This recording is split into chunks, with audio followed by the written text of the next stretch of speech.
अस्सलामुअलैकुम दोस्तों, support stock show में आप सबका खैर मकदम है और मैं हूं आपका मेज़बान डॉक्टर रियाज वीरी। और आज के इस प्रोग्राम में मेरे साथ है एक ख़ास मेहमान जो किसी तारुफ के मोहताज नहीं है।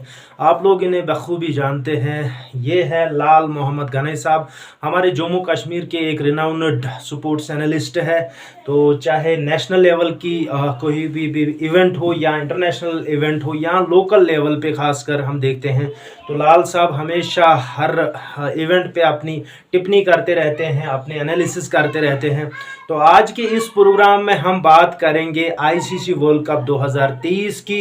तो इस टूर्नामेंट के हवाले से हम लाल साहब से जानना चाहेंगे किस नज़रिए से इस टूर्नामेंट को वो देख रहे हैं, क्या फेवरेट्स इनको लग रहे हैं कि इस टूर्नामेंट के फाइनल में साबित होंगे। तो लाल साहब से मैं सबसे पहला सवाल जो मैं पूछना चाहूंगा, सर आपका सबसे पहले खैर मकदम है। थैंक यू डॉक्टर साहब, कभी आप बुलाते हैं तो मुझे बहुत अच्छा लगता है। तो सबसे पहला सवाल जो मैं आपसे सर पूछना चाहूँगा, आजकल इंडिया में मुख्तलिफ शहरों में हम देख रहे हैं कि आईसीसी वर्ल्ड कप चल रहा है, बहुत जुनून है लोगों को आजकल क्रिकेट का। तो आपसे जानना चाहूँगा, अभी अगर हम देखें तो लगभग 4-4, 5-5 मैच सारे टीम्स ने खेले हैं। तो लगभग मैं देख रहा हूँ कि इंडिया ऑन द टॉप है, अभी 5 मैचेस उन्होंने खेले, 5 पूरे जीते हैं। उसके बाद न्यूजीलैंड आता है। तो किस तरह आप इस वर्ल्ड कप को देख रहे हैं, क्या लग रहा है आपको कि फाइनल विनर कौन रहेगा? और जो इंडियन अभी कंडीशंस है, इंडियन ग्राउंड्स जो है, मुझे लग रहा है ज़्यादा फास्ट बॉलिंग जो है वो उस तरह चल नहीं पा रही है as compared to spin bowling. तो सबसे पहले आपके तासुरात जानना चाहूँगा वर्ल्ड कप के हवाले से। डॉक्टर साहब, एक बात आपने खुद छेड़ी कि अगर मैं विकेट्स की बात करूंगा, यहाँ की जो विकेट है, अगर मैं भारत की विकेट्स की बात करूँ या एशिया, चाहे बांग्लादेश हो, श्रीलंका हो या अफगानिस्तान हो, तो यहाँ की विकेटें स्पिनर्स को फेवर करती है ज़्यादा बार, तो फास्ट बॉलर्स को कम मिलता है।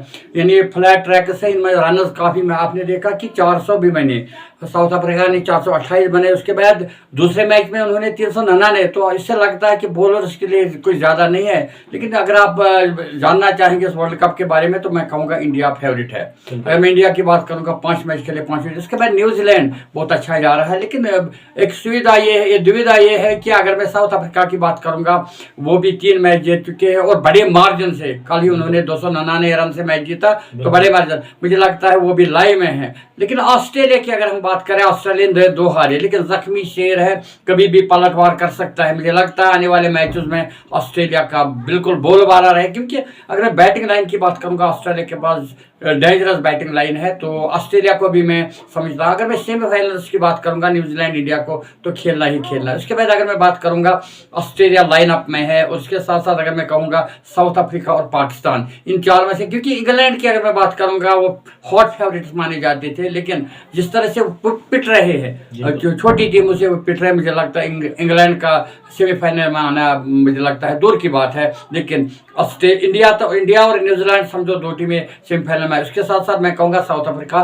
पाकिस्तान और ऑस्ट्रेलिया, इन 3 में से 2 टीमें और आएंगी। देखते हैं, आज का मैच भी अभी पाकिस्तान का आने वाला है अफगानिस्तान के साथ, रिजल्ट देखें। लेकिन जिस तरह अगर मैं पाकिस्तान की बात करूँगा तो वहाँ कुछ ऐसे खिलाड़ी हैं, मुझे लगता है नवाज की अगर मैं बात करूँ, हालांकि आज वो प्लेइंग 11 में नहीं है, तो पाकिस्तान के पास एक सुविधा है, बॉलिंग उनकी खास नहीं चल रही है। उसके साथ साथ बैटिंग में भी कंसर्न, क्योंकि बाबर जो इनका मेन वेपन है वो फॉर्म नहीं आ रहे हैं। तो ये कुछ चीज़ें हैं। लेकिन ऑस्ट्रेलिया की बात करूंगा, डेविड वार्नर बिल्कुल फॉर्म, मैक्सवेल की बात करूंगा, स्मिथ की बात करूंगा, मिचेल मार्श की बात करूंगा। मुझे लगता है ऑस्ट्रेलिया को मैं न्यूजीलैंड के बाद, इंडिया न्यूजीलैंड के बाद मैं ऑस्ट्रेलिया को रखता हूँ। उसके बाद साउथ अफ्रीका और पाकिस्तान, इन दोनों के बाद आपस में भिड़ेंगे। ये दोनों जब भिड़ेंगे तब पता चलेगा कौन सी टीम सेमीफाइनल। तो मेरा मानना है इंग्लैंड निकल चुका है मेरे ख्याल से, इंडिया, न्यूजीलैंड, उसके साथ साथ मैं कहूँगा साउथ अफ्रीका, ऑस्ट्रेलिया और पाकिस्तान, इन 5 टीमों में से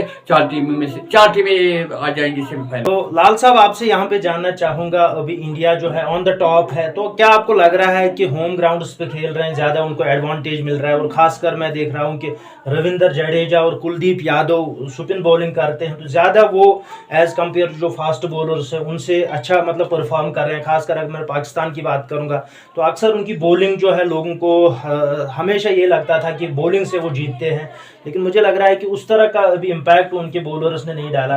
तो क्या आपको लग रहा है कि मतलब स्पिन बॉलिंग पे ज़्यादा सारे टीम्स को कंसंट्रेट करना चाहिए। और मैं देख रहा हूँ कि ये पिचेस जो है बहुत सारे रनर्स भी बन रहे हैं, लेकिन as compared to fast bowling spin ही ज़्यादा कुछ मुझे लग रहा है कमाल कर रही है। देखिए, अगर मैं इंडिया की बात करूंगा तो मुझे लगता है विराट कोहली का ये वर्ल्ड कप रहेगा। जबरदस्त फॉर्म में विराट कोहली है, उसके साथ साथ केएल राहुल, उसके साथ साथ अगर मैं कहूँगा कैप्टन रोहित शर्मा बहुत फॉर्म में वापस आ चुके हैं। मुझे लगता है हिंदुस्तान के पास जिस तरह की बल्लेबाजी है, श्रेयस अय्यर भी उनके पास है, शुभम गिल है उनके पास, तो मुझे लगता है बल्लेबाजी में उनका कोई जवाब नहीं है। एक मैं आपको थोड़ा सा बताऊंगा, एशिया कप में उनके 4 गए थे 40 पर, लेकिन फिर भी उन्होंने 267 कम बैक किया, 267 रन बनाए। तो मुझे लगता है भारत के पास अब बॉलिंग की अगर आप बात करेंगे तो बुमराह, जिनके पास एक ऐसा और एक्शन है, पढ़ना बहुत ज्यादा मुश्किल पड़ रहा है बल्लेबाजों के लिए, बुमराह और शमी ने, आपने देखा कल शमी ने किस तरह की गेंदबाजी की, फास्ट बॉलिंग भी इंडिया के पास आई। लेकिन स्पिनर्स की अगर मैं बात करूंगा, कुलदीप यादव डोमिनेट कर रहे हैं, उसके साथ जडेजा जो बिल्कुल विप नहीं दे रहे बल्लेबाजों को, बिल्कुल एक स्टैटिक लाइन है उनकी।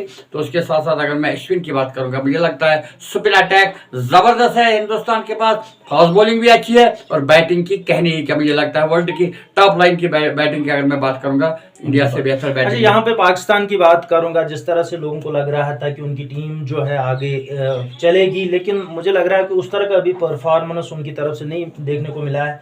तो आपको क्या लग रहा है कि कहाँ पे वो लैग कर रहे हैं, कहाँ कौन सी कमियां वो जो है मतलब अभी हमें दिख रही है कि टीम उस तरह से परफॉर्म नहीं कर रही? देखिए, अगर मैं पाकिस्तान की बात करूंगा, 2 बल्लेबाज आपको 300 से ऊपर का टारगेट 345 के आसपास आपको चेज करना है। दो ओपनर 134 का स्टार्ट देते हैं, लेकिन मिडल ऑर्डर बिल्कुल मुझे लगता है फ्लॉप हो चुका है। तो बाद में उन्होंने कैपिटलाइज नहीं किया। हाँ, बाबर ने थोड़ी सी मजामत की थी या रिजवान ने, लेकिन उनको छोड़कर मुझे लगता है मिडल ऑर्डर बिल्कुल बेकार है पाकिस्तान का। किस बल्लेबाज पर आप भरोसा करेंगे कि ये मिडल में आपको रन देंगे? बहरहाल पाकिस्तान को अगर मैच जीतना तो बाबर को एक लंबी इनिंग खेलनी पड़ेगी, जिस तरह Virat Kohli as a captain खेलना पड़ेगा। तो मुझे लगता है कि अगर बाबर लाइन में आ गया, कोई दो राय नहीं कि पाकिस्तान बिल्कुल सेमीफाइनल में आएगा। अच्छा सर, यहाँ पे मैं देख रहा हूँ कि वेस्ट इंडीज की टीम इस वर्ल्ड कप में नहीं है, तो क्या आपको लग रहा है कि टैलेंट या उस तरह का मतलब टीम सुपर टून में नहीं है? या मैं देख रहा हूँ श्रीलंका भी बहुत पीछे चल रहे, जिस तरह हम देख रहे हैं संगकारा जब होते थे, मुरलीधरन, ये जयवर्धने वगैरह, तो उन दिनों मतलब बहुत ज़्यादा छोटी कंट्री है लेकिन टीम बहुत तगड़ी उनकी होती थी, अभी बहुत पीछे चल रही है। तो क्या लग रहा है कि क्या कारण हो सकता है? लेजेंड तो रोज रोज पैदा नहीं होते। अगर मैं अपने संगकारा का, जयवर्धने का जिक्र छोड़ा तो मैं कहूँगा वो लेजेंड थे, लेकिन आजकल अगर मैं श्रीलंका की बात करूँगा, मुझे लगता है ज़्यादा तगड़ी टीम नहीं है, काफ़ी ज़्यादा मेहनत करनी उन्हें पड़ेगी। आजकल मैचेस भी नहीं है। अगर मैं वेस्ट इंडीज़ की बात करूँगा, अगर तब आप जन्मे नहीं होंगे जब मैं वेस्ट इंडीज़ को जानता था, एंडी रॉबर्ट्स, जोएल गार्नर, ये बड़े खिलाड़ी खेलते थे, लेकिन मैं कहूँगा उनको भी इस भारत के विकेटों पर, मैं कहूँगा एशिया के विकेटों पर उनको मदद नहीं मिल रही थी। तो मुझे लगता है आजकल जो वेस्ट इंडीज़ की टीम जो जिन्होंने क्वालिफाई नहीं किया, मेरी फेवरेट टीम में मुझे 2 बल्लेबाजों से काफ़ी उम्मीदें थी, एक तो पूरन, उसके बाद हेटमेयर, तो वो भी नहीं चले, उन्होंने क्वालिफाई तक नहीं किया। लेकिन मुझे बिल्कुल वेस्ट इंडीज़ को हम मिस कर रहे हैं। लेकिन अगर मैं कहूँगा फाइनेंशियली कंडीशन उनकी अच्छी नहीं है। कोई स्पॉन्सर, वेस्ट इंडीज़ के नाकामी के पीछे एक वजह मैं आपको बताते चलो, स्पॉन्सर आगे नहीं आ रहे हैं, उनके पास पैसा नहीं आ रहा है, जिसकी वजह से टीम परफॉर्म बिल्कुल पीछे जा रही है। यहाँ पे आपसे जानना चाहूंगा आपकी फेवरेट टीम कौन सी, किसको आप सपोर्ट कर रहे हैं? To be honest, I love Indian team. मुझे हिंदुस्तान की जो, अच्छा, कौन सा खिलाड़ी है जिस पे आपकी नजर है या जो आपका फेवरेट है? To be honest, Virat Kohli पर मैं, क्योंकि मुझे लगता है कि इस वर्ल्ड कप में वो बिल्कुल रिकॉर्ड कायम करेंगे और मैन ऑफ द सीरीज भी रहेंगे। I will go with India.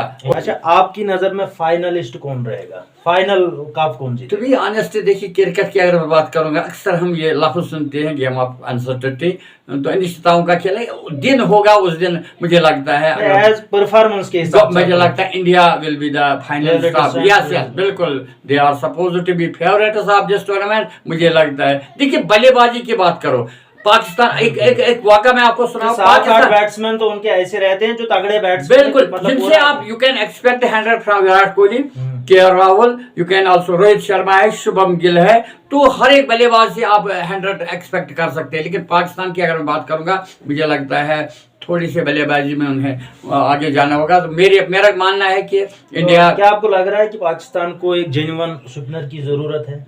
देखिए स्पिनर्स उनके पास कहाँ है। नवाज की अगर मैं बात करूँ एज ए स्पिनर उनको खिला रहे हैं, मुझे ये लगता चीज है ना है कि उतने एक्सपीरियंस नहीं उनकी एक्सपीरियंस। देखिए अगर अश्विन की बात करूंगा, हर ग्राउंड पर चाहे फास्ट ट्रैक हो स्लो ट्रैक हो वो परफॉर्म कर, कुलदीप यादव हो या जडेजा, तो मुझे लगता है हिंदुस्तान के पास। हाँ अगर मैं बात करूंगा न्यूजीलैंड की, उनके पास भी वो सेंटर है, उनके पास स्पिनर्स अच्छे, इसलिए वो भी मैचेस जीतते हैं, इंडिया भी मैचेस जीता। तो ये मेरा मानना है इंडिया, न्यूजीलैंड, उसके बाद ऑस्ट्रेलिया, देन उसके बाद साउथ अफ्रीका और पाकिस्तान में से 2 में से 1 निकलेगी। ये 4 टीम सेमी में आएंगी और मुझे लगता है फाइनल में देखते हैं, अगर इंडिया का न्यूजीलैंड से भिड़ गया तो मुझे लगता है इंडिया आगे आएगा। उन 2 में से देखते हैं कौन आएगा, लेकिन टू बी ऑनेस्ट मैं इंडिया और तो न्यूजीलैंड। चलिए ये तो वक्त ही फैसला करेगा। अभी तो मतलब आधे से भी ज्यादा मैचेस इस वर्ल्ड कप के खेलने बाकी है।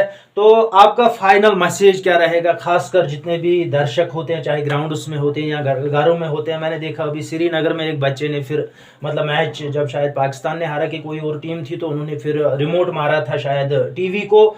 तो उनके लिए क्या मैसेज रहेगा, किस तरह का जज्बा लोगों को दिखाना चाहिए? देखिए मैं कहूंगा ये एक दिन होता है एंटरटेनमेंट का, बिल्कुल हमें एंटरटेन करना चाहिए। क्रिकेट को हमें इसको मजहब के साथ मत जोड़ो, इसको इमोशनल मत हो जाओ। It is just say cricket में एंटरटेनिंग, ये गेम है, इसको गेम तक ही। और मैं ये मैसेज देता हूँ, बाहर जो स्टूडेंट्स पढ़ रहे हैं, कभी कभी इंडिया पाकिस्तान का मैच हो तो मेरी उनसे रिक्वेस्ट है मैच देखो, जो भी टीम अच्छा खेले उसके लिए सपोर्ट करो। तो लेकिन इमोशनल मत हो जाओ, क्योंकि ये एक मैच है, ये दिन है एंटरटेन का हर एक के लिए। बिल्कुल अगर मैं बात करूंगा पूरे वर्ल्ड के लिए एंटरटेन रहता है इंडिया पाकिस्तान। उसको छोड़कर मुझे लगता है एशिया में ये जबरदस्त इसका जो बुखार होता है इंडिया पाकिस्तान का। मैं एज ए स्पोर्ट्समैन कहूंगा कि cricket is just a game, it is not a war. That is my message to all of you.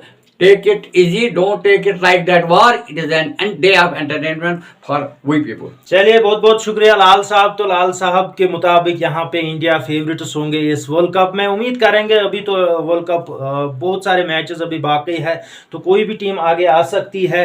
जो भी अच्छा परफॉर्म करेगी तो वही टीम फाइनलिस्ट बन जाएगी इस वर्ल्ड कप की। तो फिलहाल आज के प्रोग्राम से हम चाहते हैं इजाज़त। आईसीसी वर्ल्ड कप 2023 की हमने बात की, तो बहुत सारी चीज़ें हमने इसमें कवर की। हो सकता है बहुत सारी चीज़ें हमसे छूटी भी गई हो, तो उसके लिए माफ़ी चाहते हैं। लेकिन हम उम्मीद करेंगे कि ये वर्ल्ड कप एक एंटरटेनमेंट साबित हो सारे लोगों के लिए, लोग इसको एंजॉय करें और उसको एक गेम की तरह ले। तो फिलहाल आज के प्रोग्राम से हम चाहते हैं इजाज़त। खुदा।